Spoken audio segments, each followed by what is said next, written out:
Assalamualaikum warahmatullahi wabarakatuh. Perkenalkan, nama saya Nelbradia Pratama dari Teknik Mesin Angkatan 25. Dalam kesempatan yang singkat ini saya akan memberikan tanggapan dari artikel Tempo yang berjudul Kronologi Demo Memprotes DPR hingga Meluas Berubah Penjarahan yang terjadi pada bulan Agustus hingga September 2025.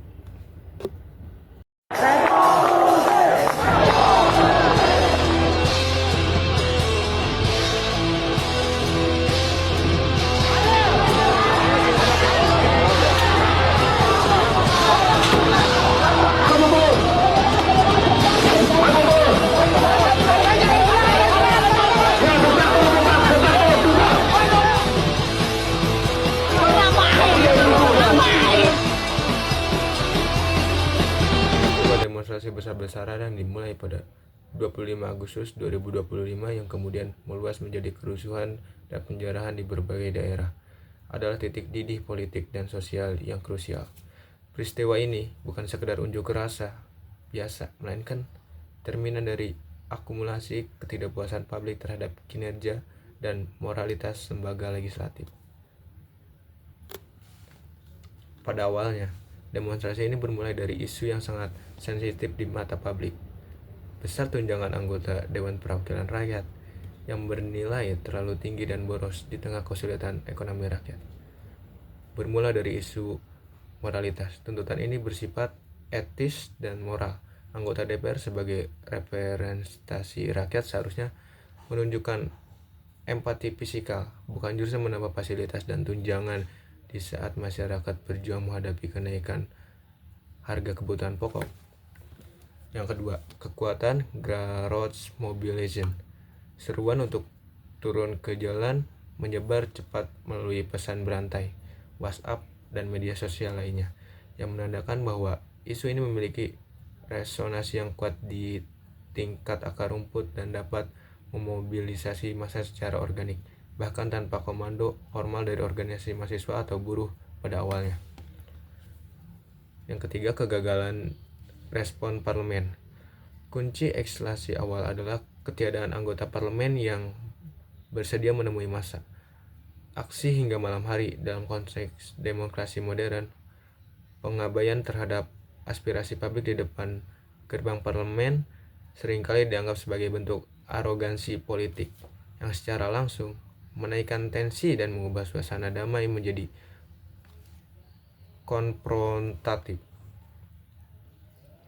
Masa hingga malam hari tidak unjung mundur hingga ada insiden unjuk rasa berubah menjadi amarah publik yang tidak terkontrol setelah insiden fatal pada malam hari yang melibatkan kendaraan taktis aparat keamanan.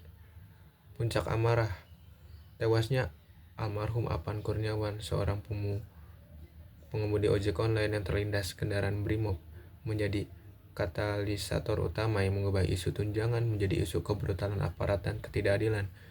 Insiden ini memberikan wajah dan nama pada korban kekerasan aparat yang secara emosional sangat memicu kemarahan publik. Solidaritas organik kematian Apan memicu reaksi cepat dan meluas dari komunitas ojek online yang masif mengepung markas komando Brimob di Kuitang. Komunitas online ini menunjukkan bahwa isu penegakan hukum dan keadilan dapat memobilisasi elemen masyarakat yang sebelumnya dianggap non-politik. Meluasnya konflik, insiden ini menghilangkan batas-batas geografis protes, mendorong aksi solidaritas dan kericuhan meluas ke berbagai kota besar seperti Bandung, Makassar, Surabaya. Ini menegaskan bahwa isu kekerasan negara terhadap warga sipil adalah isu nasional yang lebih besar daripada sekedar isu tunjangan DPR di Jakarta.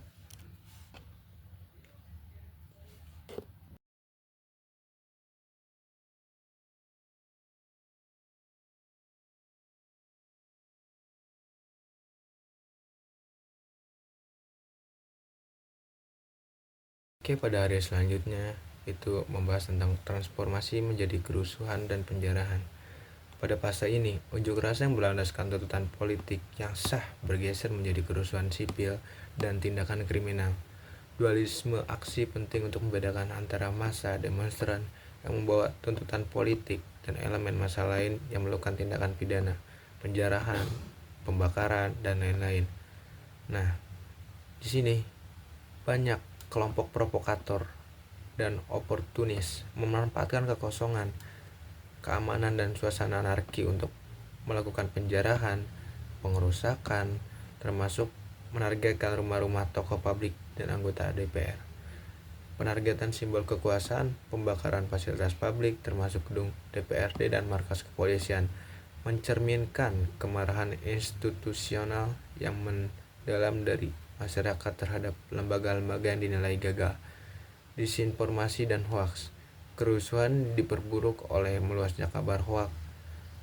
Misalnya kabar anggota DPR melarikan diri ke luar negeri yang memicu amuk massa dan penjarahan. Hal ini menunjukkan peran media sosial sebagai alat mobilitas yang dapat disalahgunakan untuk memperparah instabilitas.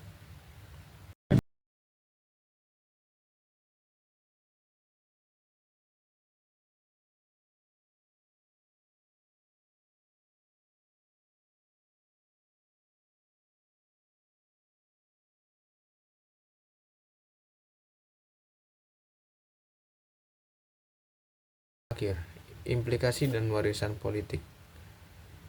Peristiwa kerusuhan Agustus 2025 memberikan pelajaran pahit dan mendalam bagi Indonesia. Yang pertama, kegagalan politik. Ini adalah bukti nyata bahwa DPR telah kehilangan legitimasi etis di mata rakyat. Tuntutan pembekuan tunjangan dan dorongan untuk mengesahkan RUU yang pro rakyat seperti RUU perampasan aset menunjukkan kebutuhan mendesak untuk reformasi internal DPR. Yang kedua, ujian penegakan hukum. Insiden kematian Apan Kurniawan menyoroti kelemahan mendasar dalam profesionalisme dan akuntabilitas aparat keamanan dalam menangani unjuk rasa. Reformasi total terhadap institusi keamanan, termasuk peninjauan kembali SOP, menjadi tuntutan yang tidak dapat ditawar-menawar. Kualitas demonstrasi. Pada akhirnya kerusuhan ini adalah alarm keras bagi sistem politik. Demokrasi prosedural pemilu tidak cukup. Rakyat menuntut demokrasi substansial yang ditandai dengan empati, keadilan, dan tata kelola pemerintahan yang bersih dan bertanggung jawab. Jadi kesimpulan pada artikel kerusuhan Agustus hingga November 2025 ini sebenarnya bermula dari isu kecil tunjangan, namun meletus karena akumulasi ketidakadilan.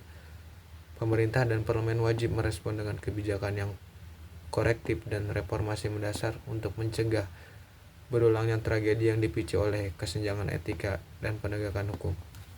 Sekian dari saya. Wabillahi taufiq wal hidayah. Wassalamualaikum warahmatullahi wabarakatuh.